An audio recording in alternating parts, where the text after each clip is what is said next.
Ya, kalau kita berbicara tentang integrasi nasional atau integrasi dan integritas itu beda ya. Kalau integritas itu dia berbicara tentang konsistensi antara perkataan dan perbuatan. Ya. Jadi kalau Anda selalu mendengarkan kata integritas, berarti itu satu kesatuan antara perkataan dan perbuatan. Sedangkan integrasi itu adalah upaya menyatukan sebuah perbedaan, baik itu suku, bahasa, ataupun agama. Waalaikumsalam. Yang ada dalam wilayah tertentu untuk membentuk satu negara yang berdaulat. Itu baru kita berbicara tentang integrasi nasional. Jadi integrasi nasional sangat penting sekali. Kalau dalam Pancasila itu sila ketiga ya, Persatuan Indonesia. Jadi kita ini berbeda gitu. Di dalam ruangan ini semuanya berbeda, tidak ada yang sama persis. 100% sama. Ada yang mukanya sama di sini. Ada yang mukanya sama. Bahkan di rahim yang sama pun itu pasti ada pembeda gitu. Jari dan sebagainya. Ya.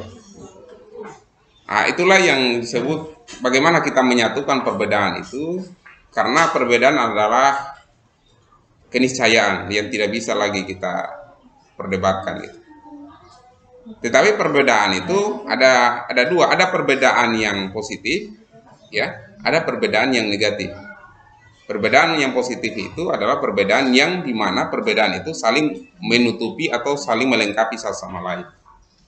Misalnya laki-laki dan perempuan. Perempuan tanpa laki-laki tidak akan bisa. Tidak akan bisa beranak kan gitu. Laki-laki tanpa perempuan apa jadinya?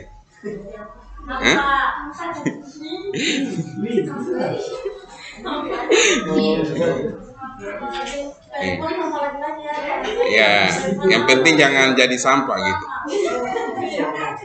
Kalau hampa ya itu berarti kondisi kegalauan, kekosongan hati itu. Jadi itu yang disebut dengan mengintegrasikan, menyatukan dua hal yang berbeda agar membentuk satu rumah tangga atau satu hubungan yang halal gitu.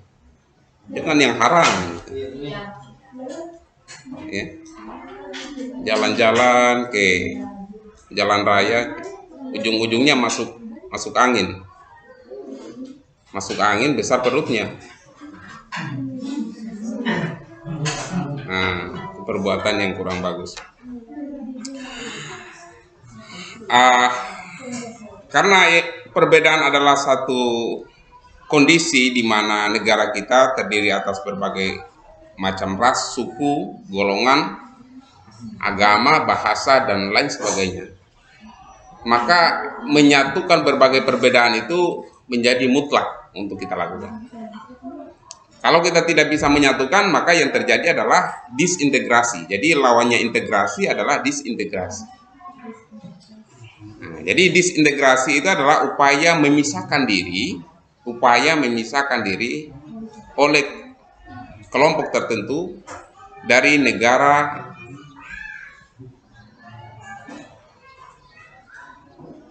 yang sah, gitu. Dan negara yang sah, dan ingin membentuk satu negara atau wilayah yang berpisah dengan negara yang sah tersebut. Nah, ini namanya disintegrasi. Ya. Jadi tidak mau menyatukan diri dengan negara. Salah satunya adalah kalau di Indonesia apa? Ya, Timor Leste. Dulu Timur Timur. Nah, sekarang Timor Leste. Timor Leste atau Timur Timur, Provinsi Timur Timur dulu tahun 90-an itu sudah bergabung dengan Indonesia, dan Timur Timur adalah provinsi yang paling termuda di Indonesia yang menyatukan diri di NKRI. Ternyata Timur Timur adalah provinsi juga yang paling cepat keluar juga dari NKRI lewat referendum gitu ya. Di mana ada jejak pendapat, meminta pendapat dari masyarakat Timur Timur, apakah mereka tetap bertahan di NKRI atau mereka membentuk satu negara tersendiri. Ternyata banyak yang mau ingin memisahkan diri dari negara NKRI. Tentu yang menjadi pertanyaan, kenapa ada sekelompok masyarakat atau sebagian masyarakat yang mau ingin memisahkan diri dari negara yang sah? Kenapa ada yang sebagian besar masyarakat masih nyaman berada dalam negara, katakanlah di Indonesia ini? Ternyata setelah kita telusuri,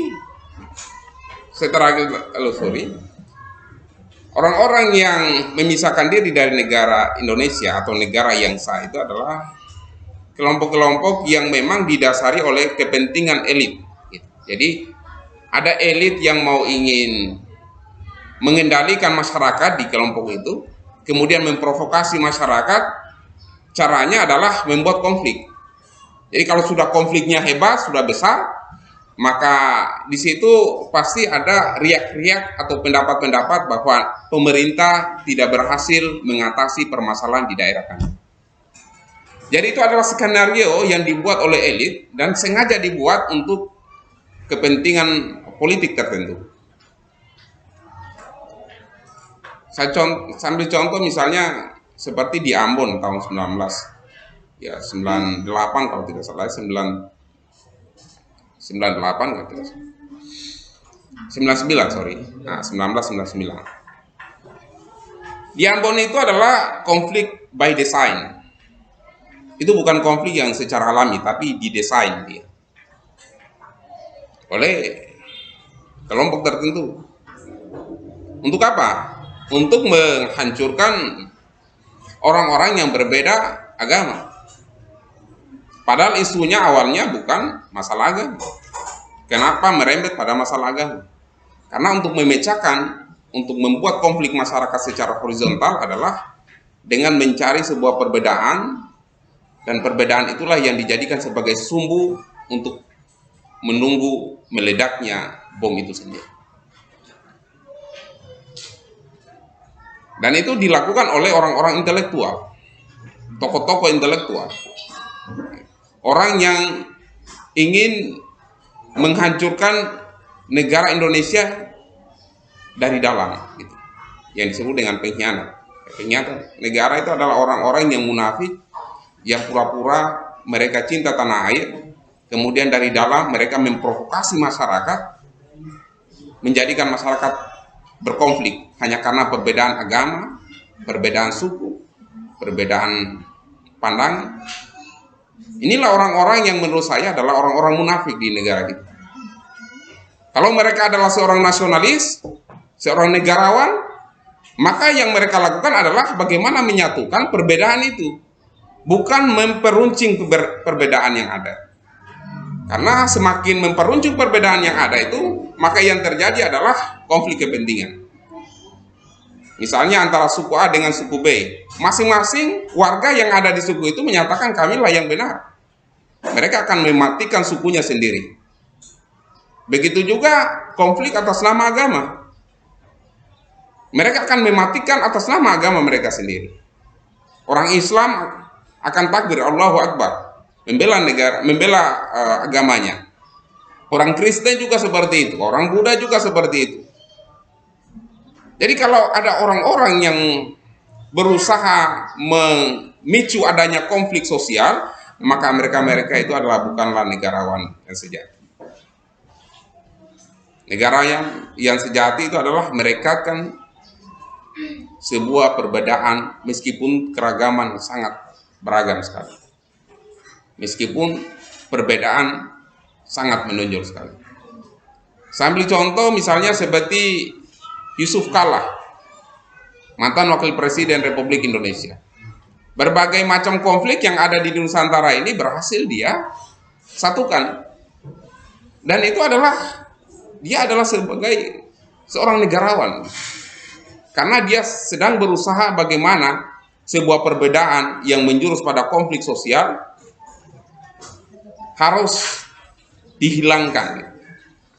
Cara menghilangkan adalah bagaimana melihat kepentingan yang sama. Karena perbedaan itu hanya melihat pada perbedaan, sedangkan penyatuan hanya melihat pada persamaan. Gitu.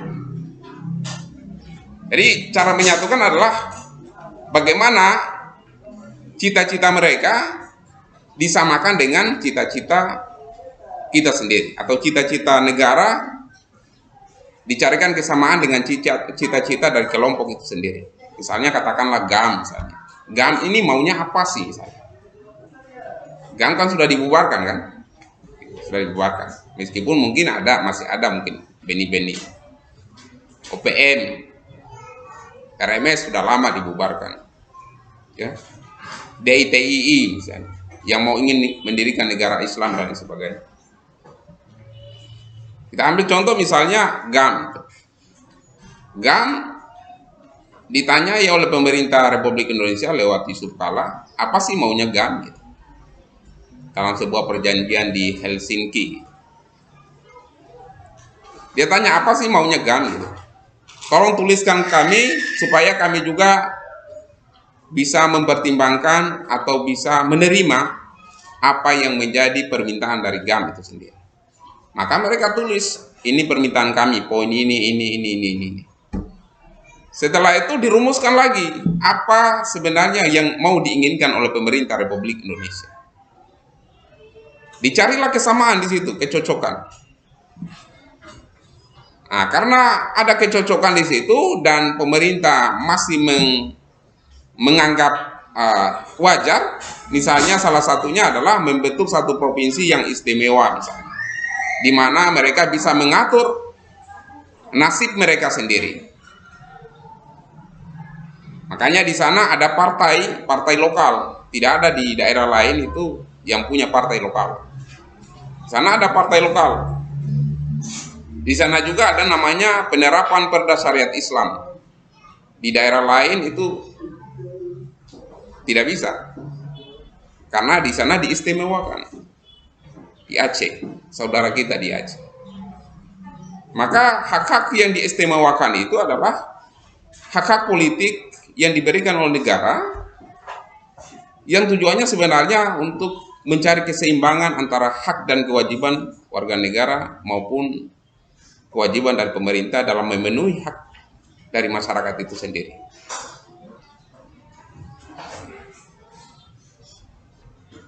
Ada berbagai macam fenomena sosial di negara kita, bagaimana pemerintah menyatukan berbagai ragam yang ada. Banyak. Lewat lagu, lewat kesenian, lewat seminar, lewat macam-macam pagelaran seni dan lain sebagainya. Itu adalah upaya untuk menjaga kebinekaan. Kalau kita mau menyatukan dengan meragamkan masyarakat Indonesia, itu adalah hal yang mustahil, tidak akan bisa kita menyamakan gitu. Tidak akan bisa. Kecuali Tuhan yang, tetapi kita manusia tidak akan bisa menyamakan. Dan itu adalah kodratnya manusia, semuanya punya perbedaan. Apalagi Indonesia dengan beragam pulau, ya, ratusan pulau yang ada ini sebenarnya secara psikologi maupun kebudayaan membentuk satu komunitas-komunitas atau budaya yang berbeda satu dengan yang lain. Kenapa Indonesia ini berbeda dengan di Arab, berbeda dengan China, berbeda dengan Malaysia, berbeda dengan negara-negara yang besar lainnya, yang tidak terlalu plural gitu, tidak terlalu berbeda gitu, tidak terlalu majemuk, cenderung homogen gitu. Kalau di Arab itu cenderung homogen ya, orangnya orang Arab, bahasanya bahasa Arab, cenderung tidak terlalu heterogen. Bahkan Raja Salman datang di Indonesia, mereka kagum dengan Indonesia. Kenapa? Karena pemerintah Indonesia dan masyarakatnya bisa menyatukan diri, berbaur, meskipun dalam sebuah perbedaan yang sangat beragam sekali. Sedangkan di Arab, katakanlah di Timur Tengah, yang sekarang saudaranya kita sedang menghadapi perang, kadangkala perang saudara, ya, saudara A mengatakan takbir Allahu Akbar, saudara yang lainnya juga Allahu Akbar. masing-masing bertempur sesama saudara, mana yang mau dibenarkan, mana yang mau disalahkan? Padahal mereka sama-sama orang Islam. Ternyata setelah ditelusuri adalah ada provokator di balik dari konflik itu sendiri. Jadi selalu konflik itu, teman-teman, ada provokasi, ada provokator di balik. Ada tokoh intelektual yang menggerakkan, yang memicu ledakan konflik itu sendiri. Maka kehati-hatian kita mendengar, membaca informasi-informasi yang berpotensi memecah belah persatuan bangsa. Kehati-hatian kita. Atas dasar apapun, entah itu agama, entah itu suku. Misalnya kami contoh ya, biasanya anak-anak muda ini mudah diprovokasi. Ini karena kebetulan saya duduk di depan anak-anak milenial. Kadangkala hal-hal kecil pun, mungkin di sekolah, Anda di sekolah di SMA 2 bau-bau, kemudian Anda bertetangga dengan SMA 4, kemudian ada STM dan sebagainya. Satu orang yang dipukul anak SMA 2, itu hampir satu sekolah datangi sekolah lain yang menjadi pelakunya. Artinya mereka melakukan penyerangan balik. Padahal satu orang itu yang melakukan dan satu orang menjadi korban. Kenapa merembes pada hampir semua laki-laki itu menyerang sekolah orang yang melakukan atau pelaku itu sendiri? Kenapa tidak mengejar orang pelaku yang melakukan pemukulan itu? Kenapa sampai melempar kaca sekolah, menghancurkan pagar sekolah, menghancurkan fasilitas sekolah, memaki-maki orang lain, memaki-maki gurunya, teman-teman yang lain yang tidak tahu menahu tentang hal itu? Kenapa? Karena ada provokator di balik itu. Di mana orang yang diprovokasi mudah. Kenapa mudah? Karena terpancing emosinya. Jadi pada saat Anda terpancing emosi Anda, maka ingat di situ jalannya seorang provokator untuk memasuki alam pikiran Anda. Itu skenario konflik yang dibuat untuk pecahnya persatuan dan kesatuan. Maka kehati-hatian kita, ya. Dan saya bersyukur kita di negara Indonesia meskipun ada konflik atas nama politik, berbeda pilihan, ya. Konflik atas nama katakanlah batas-batas desa misalnya. Kadangkala antar kampung A dengan kampung B, konflik hanya karena perbedaan batas desa kan? Atau antara A dan B, konflik hanya karena berbeda tapal batas tanahnya. Atau dan lain-lain. Tetapi alhamdulillah itu tidak sampai menjurus pada konflik yang lebih besar, bahkan bisa segera ditangani. Konflik antar pemuda antara kelurahan A dan kelurahan B. Itu kalau tidak ada kesadaran secara kolektif masyarakat, akan terjadi hal-hal yang berulang-ulang. Saya pernah diskusi dengan pihak kepolisian, ya, di Polres Bau-Bau. Mereka mengatakan begini, bahwa konflik itu tidak bisa hanya diserahkan kepada pihak kepolisian untuk menangani, tidak bisa. Harus ada kesadaran kolektif untuk meredam konflik itu sendiri. Jadi bukan hanya peran dari Polri, peran dari kepolisian, tetapi peran dari pemerintah setempat, peran dari tentara, peran dari masyarakat, peran dari LSM, peran dari organisasi mahasiswa. Mereka menyatukan diri untuk menghindari adanya konflik itu sendiri. Karena dalam asumsi konflik ini kan yang menang jadi arang, yang kalah jadi arang, kemudian yang menang juga jadi arang juga. Jadi sama-sama jadi arang. Iya. Lihat saja konflik antar pemuda A, kelurahan A dan kelurahan B. Pasti dua-duanya itu ada salah satu korban warga yang terkena imbas dari penyerangan itu sendiri. Hari pertama kelurahan A, warga kelurahan A atau pemuda kelurahan A melakukan penyerangan di kelurahan B. Korban lagi, baik itu korban rumah korban harta maupun korban nyawa. Besoknya lagi korban B melakukan serangan balik, pasti ada korban lagi. Maka apa yang terjadi? Dua-duanya jadi arah.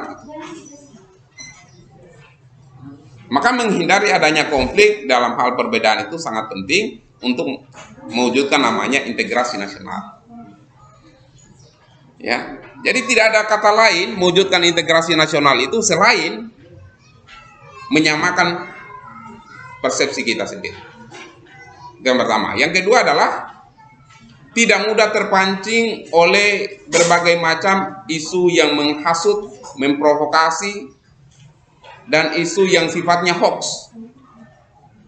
Itu sangat mudah. Anak muda sekarang itu kebanyakan mereka menerima informasi kemudian tidak meng-cross check kebenaran itu sendiri. Sehingga yang dilakukan adalah yang memvonis tanpa melihat kebenaran yang sesungguhnya. Atau dalam bahasa lainnya adalah cek dan dicek. Jadi kalau ada informasi, tolong dicek dan recheck. Dicek, cek dan cek lagi. Jangan langsung memvonis bahwa si A ini salah, si B ini salah, besok kita lakukan penyerangan, besok begini-gini. Nah, itu adalah orang-orang yang tidak menggunakan akalnya untuk menciptakan kedamaian, tapi menggunakan akalnya hanya untuk memicu adanya konflik. Orang-orang yang sumbu pendek saja. Sedikit diprovokasi langsung meledak, sumbu pendek namanya. Jadi jangan kita menjadi generasi yang sumbu pendek, tetapi kita menjadi generasi yang memang sumbunya tidak boleh dibakar gitu. Tidak boleh gitu. Sumbunya selalu basah. Kalau sumbunya selalu basah, otaknya dingin. Tapi kalau sumbunya kering, ada korek menyala, sudah tinggal tunggu meledaknya.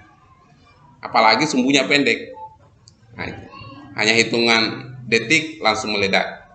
Orang-orang yang muda diputar balik otaknya, pikirannya, akalnya oleh orang-orang yang intelektual jauh lebih pintar daripada dia. Maka kehati-hatian kita berteman, melihat dan mendengarkan informasi yang kadangkala salah dan tidak boleh kita langsung membenarkan hal itu. Oke, karena ini sudah jam 10:30, hanya meminta waktu kurang lebih 20-30 menit.